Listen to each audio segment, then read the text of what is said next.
ಶ್ರೀ ರಾಘವೇಂದ್ರ. ನಮಸ್ತೆ, welcome back to my channel. ನಾನು ನಿಮ್ಮ ಸೌಮ್ಯಶ್ರೀ. ಏನಪ್ಪ ಇವರು ಬೃಂದಾವನ ತೊಗೊಂಡೋಗಿದ್ರು, ಅಂಗಡಿ ಕೊಟ್ಟಿದ್ರು, ನೋಡಿದ್ರೆ ಈಗ ವಾಪಸ್ ಏನೋ ತಂದು ಪೂಜೆ ಎಲ್ಲ ಮಾಡ್ತಿದ್ದಾರೆ ಅಂತ ಅಂದ್ಕೋಬೋದು. ಆದರೆ ಏನಾಗಿದೆ ಅಂದರೆ, ನಾನು ಕಂಪ್ಲೀಟು ಬೃಂದಾವನಕ್ಕೆ ಬೆಳ್ಳಿದು ಕವಚ ಮಾಡಿಸೋಣ ಅಂತ ಹೇಳಿ ನಾನು ಅಲ್ಲಿ ಕೊಟ್ಟಾಗ ಬೃಂದಾವನ ಅಂದರೆ ಅವರೇ ಬೇರೆ ಮಾಡಿ ಕೊಡ್ತೀನಿ, ಬಟ್ ಇದಕ್ಕೆ ಕವಚನ ಮಾಡೋಕ್ಕಾಗಲ್ಲ ಅಂತ ಹೇಳಿದ್ರು. ಹಾಗಾಗಿ ನನಗೆ ಇಷ್ಟ ಆಗಲಿಲ್ಲ.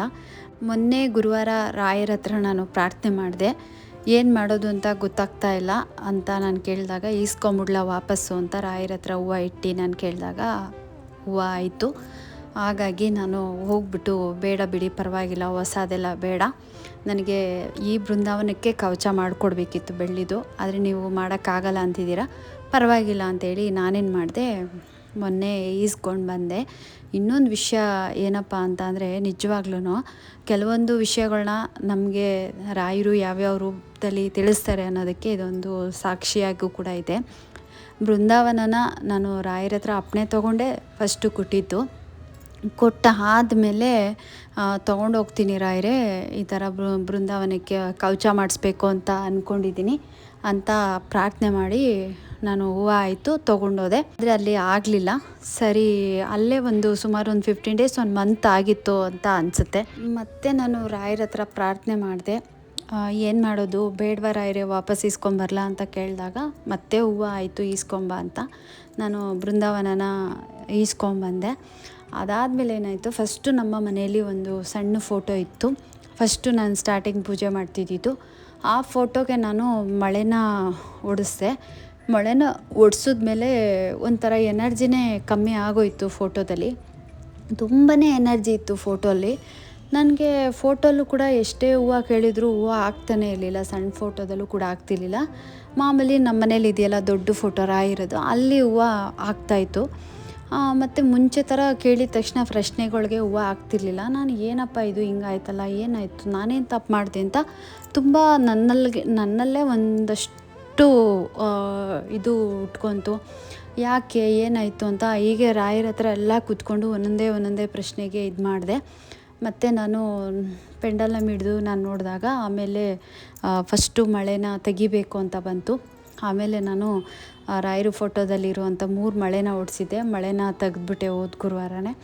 ಆಮೇಲೆ ಇನ್ನೊಂದು ಯಾಕೆ ಹೂವು ಆಗ್ತಿಲ್ಲ ಅನ್ನೋದಕ್ಕೆ, ಅದಕ್ಕೂ ಕೂಡ ನಮ್ಮ ಗುರೂಜಿ ಬಂದಿದ್ರಲ್ವ 15 ದಿವಸದಿಂದ, ಅವ್ರ ಹತ್ರ ಕೇಳಿದಾಗ ಅವ್ರ ಹತ್ರನೂ ನನಗೆ ಉತ್ತರ ಸಿಕ್ತು ಯಾಕೆ ಏನು ಅಂತ.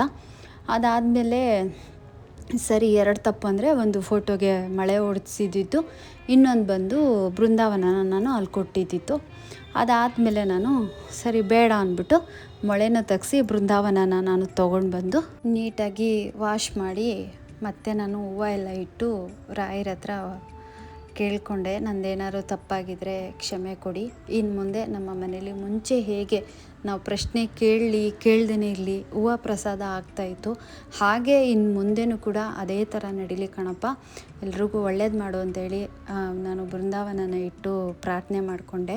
ಬೃಂದಾವನ ಅಂದರೆ, ನಾವು ತಂದಾಗ ಬೃಂದಾವನಕ್ಕೆ ಫೋಟೋಗೆ ಆಗ್ಬೋದು ಎನರ್ಜಿ ಇರಲ್ಲ.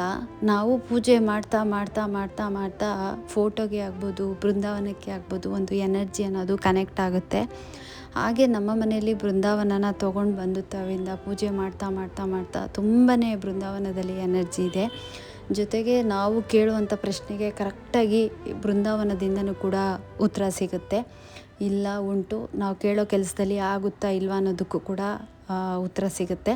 ಹಾಗಾಗಿ ನನಗೆ ಸಿಕ್ಕಾಬಟ್ಟೆ ಇಂದ ಪ್ರಸಾದ ಬಂದರೂ ಕೂಡ ನನಗೆ ಕನ್ಫರ್ಮ್ ಆಗಿಬಿಡುತ್ತೆ ನಾನು ಕೇಳೋ ಕೆಲಸ ಆಗುತ್ತೆ ಇಲ್ಲ ಅಂತ. ಮತ್ತು ಇನ್ನೊಂದು ವಿಷಯ ಏನಪ್ಪ ಅಂದರೆ, ತುಂಬ ಜನ ರಾಘವೇಂದ್ರ ಸ್ಯಾರೀಸ್ ಪೇಜ್ ವಾಟ್ಸಪ್ ನಂಬರ್ಗೆ ಕಳಿಸ್ತೀರಾ, ಅಕ್ಕ ನಾವು ಸತ್ತೋಗಬೇಕು, ಅಕ್ಕ ನಾವು ಬದುಕಲೇಬಾರ್ದು, ಅಕ್ಕ ನಮಗೆ ಕಷ್ಟ ಬಂದಿದೆ ಅಂತ ತುಂಬಾ ಗೋಳಾಡ್ತೀರಾ. ನೀವು ಗೋಳಾಡಿ ನೀವು ಮಾತಾಡೋದ್ರಿಂದನೇ ನನಗೂ ಕೂಡ ಬೇಜಾರಾಗಿ ನಾನೇನೂ ಉತ್ತರನೇ ಕೊಡಲ್ಲ. ಅದು ಸಾಯ್ತೀವಿ ಅಂತ ಮೆಸೇಜ್ ಕಳಿಸೋರಿಗೆಲ್ಲ ನಾನು ಉತ್ತರನೇ ಕೊಡಲ್ಲ. ಸಾವೇ ಒಂದು ಪರಿಹಾರ ಅಂತ ಅಂದ್ಕೊಂಬಿಟ್ಟಿದ್ದಾರೆ ಕೆಲವರು. ನೀವು ಸತ್ತರೆ ನಿಮ್ಮ ಕುಟುಂಬದವರು ಏನು ಮಾಡ್ತಾರೆ, ನಿಮ್ಮನ್ನು ನಂಬ್ಕೊಂಡಿರೋರು ಏನು ಮಾಡ್ತಾರೆ? ಕಷ್ಟ ಮನುಷ್ಯನಿಗೆ ಬರದೆ ಮರಕ್ಕೆ ಬರುತ್ತಾ?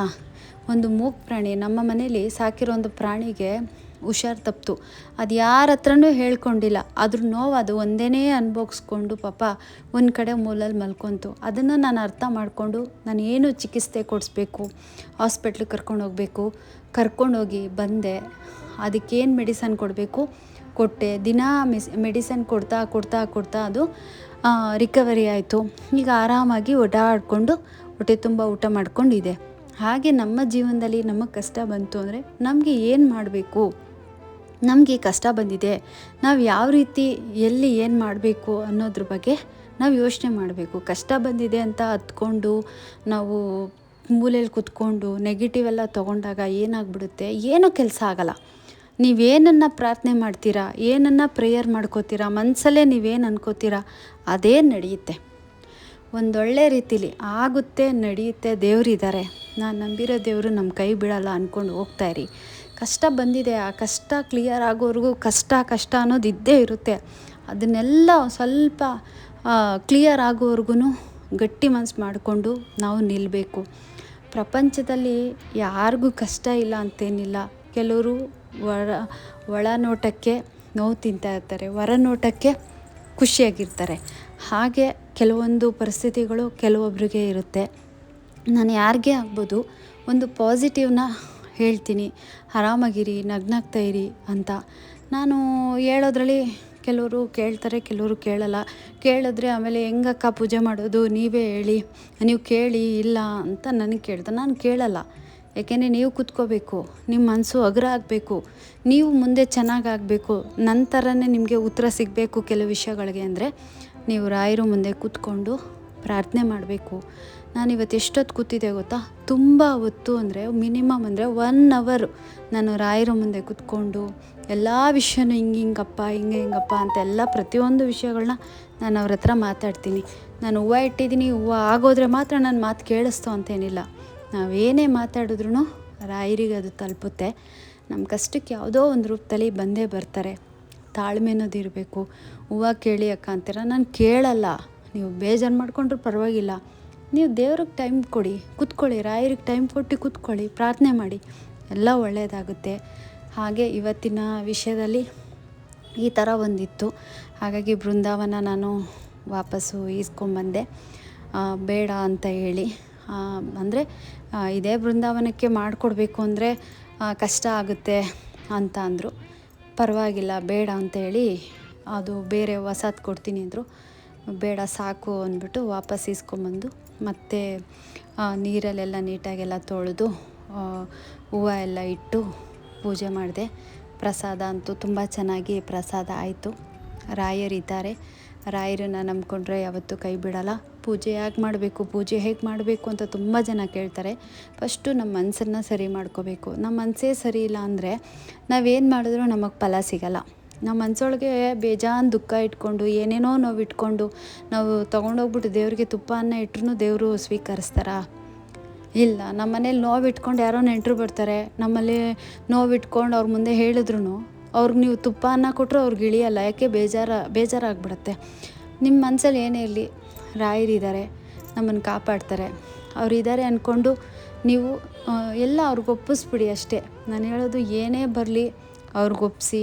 ಆಮೇಲೆ ಇನ್ನೊಂದು ವಿಷಯ ಏನಪ್ಪ ಅಂದರೆ, ತುಂಬ ಕೆಲವು ಜನರಲ್ಲಿ ಮಾಟ ಮಂತ್ರ, ಅವ್ರು ಮಾಟ ಮಂತ್ರ ಮಾಡಿಸೋರೆ, ಇವ್ರು ಮಾಟ ಮಂತ್ರ ಮಾಡಿಸೋರೆ, ಅವ್ರೇನೋ ಮಾಡಿಬಿಟ್ಟವ್ರೆ. ಆ ಥರ ನಿಮ್ಗೆ ಏನಾರ ಡೌಟ್ ಬಂತಾ? ಆ ಥರ ಮಾಡಿದಾರ? ಒಂದು ಪವರ್ಫುಲ್ಲು ದೇವಿ ದೇವಸ್ಥಾನಕ್ಕೆ ಹೋಗಿ ಒಂದು ತಡೆ ಓಡಿಸಿ ಒಂದು ಮಂತ್ರ ಹಾಕ್ಕೊಂಬನ್ನಿ. ಅದಾದಮೇಲೆ ಮಂತ್ರಾಕ್ಷತೆ ನಿಮ್ಮ ಪರ್ಸ್ಗಳಲ್ಲಿ ಮಂತ್ರಾಕ್ಷತೆನ ಇಟ್ಕೊಳ್ಳಿ. ನೀವೆಷ್ಟು ಗುರುಗಳನ್ನ ಪೂಜೆ ಮಾಡ್ತೀರಾ, ಎಷ್ಟು ಅವ್ರನ್ನ ಆರಾಧನೆ ಮಾಡ್ತೀರಾ, ಖಂಡಿತ ಈ ಮಾಟ ಮಂತ್ರ ಅನ್ನೋದು ನಿಮ್ಗೆ ಯಾವುದೇ ಕಾರಣಕ್ಕೂ ನಿಮ್ಮ ಹತ್ರಕ್ಕೆ ಬರಲ್ಲ. ರಾಯರು ಇದನ್ನೆಲ್ಲ ಹತ್ರಕ್ಕೆ ಕೊಡಲ್ಲ. ಯಾಕೆಂದರೆ ಅವ್ರ ಮಕ್ಕಳಿಗೆ ಏನಾದರೂ ಕೆಡಕಾಗ್ತಿದೆ ಅಂದರೆ ಅವರು ಬಿಟ್ಕೊಡಲ್ಲ. ಮತ್ತು ಇನ್ನೊಂದು ಮಾಟ ಮಂತ್ರ ಅವ್ರು ಮಾಡಿಸಿದ್ರು ಇವ್ರು ಮಾಡಿಸಿದ್ರು ಅಂತ ನೀವು ಯಾವಾಗ ಬಾಯಲ್ಲಿ ನೀವು ಕಡಿಸ್ತಾ ಇರ್ತೀರ, ಅದು ಮಾಡಿಲ್ಲ ಅಂದರೂ ಅದು ನಿಮಗೆ ಕನೆಕ್ಟ್ ಆಗುತ್ತೆ.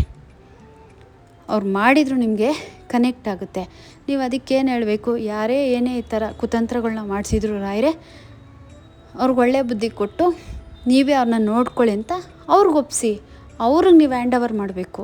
ನಿಮಗೆ ನೀವು ಅಯ್ಯೋ ಮಾಡಿಸ್ಬಿಟ್ಟವ್ರೆ ಅಂತ ಹೇಳಿ ನಿಮಗೆ ನೀವು ಯೋಚನೆ ಮಾಡ್ಕೊಂಡು ಹೋದರೆ ಅದೇನಾಗ್ಬಿಡುತ್ತೆ, ದೊಡ್ಡದಾಗುತ್ತೆ, ಮನೋರೋಗ ಬರುತ್ತೆ, ಕೆಲಸ ಮಾಡೋಕ್ಕಾಗಲ್ಲ. ಹೀಗೆ ಒಬ್ಬರು ನನಗೆ ಕಾಲ್ ಮಾಡಿದರು, ಒಂದು ಲೇಡಿ. ತುಂಬ ನೆಗೆಟಿವ್ ಅವರು. ತುಂಬ ನೆಗೆಟಿವ್ ಅಂದರೆ ತುಂಬ ಹೆವಿ ಮನಸ್ಸಿಗೆ ಹಚ್ಕೊಂಡ್ಬಿಟ್ಟಿದ್ದಾರೆ. ಮನೇಲಿ ಗಂಡ ತಂದಾಗ್ತಾರಂತೆ, ಮಕ್ಕಳಿದಾರಂತೆ, ಮನೆ ಕಡೆ ಎಲ್ಲ ಚೆನ್ನಾಗಿದ್ದಾರಂತೆ, ಎಲ್ಲ ಓಕೆ, ಎಲ್ಲ ಚೆನ್ನಾಗಿದೆ, ಕೈಯಲ್ಲಿ ಒಂದು ಕೆಲಸ ಇದೆ ಅಂತ ಎಲ್ಲ ಹೇಳಿದ್ರು. ಗುಳೋ ಅಂತ ಅಳ್ತಿದ್ದು. ನಾನು ಯಾಕೆ ಅಳ್ತಿದ್ದೀರಾ ಅಂದೆ. ಏನಿಲ್ಲ, ಯಾರೋ ನನಗೆ ಮಾಟ ಮಂತ್ರ ಮಾಡಿಸ್ಬಿಟ್ಟವ್ರೆ, ನನಗೆ ಹಂಗಾಗ್ತಿದೆ ಹಿಂಗಾಗ್ತಿದೆ ಅಂತ. ಪ್ರತಿಯೊಂದೂ ನಾವು ಆ ಥರ ನಮ್ಮ ಮೈಂಡಿಗೆ ಬಂದಾಗ ನಮಗೊಂದೇ ಔಷಧಿ, ದೇವ್ರ ಮನೇಲಿ ಹೋಗಿ ಕೂತ್ಕೊಂಡು ಪ್ರಾರ್ಥನೆ ಮಾಡೋದು. ನಮ್ಮ ಮನಸ್ಸನ್ನು ನಮ್ಮ ಕಂಟ್ರೋಲಿಗೆ ತರಬೇಕು ಅಂದರೆ ನಾವು ಹೋಗಿ ಕೂತ್ಕೋಬೇಕು.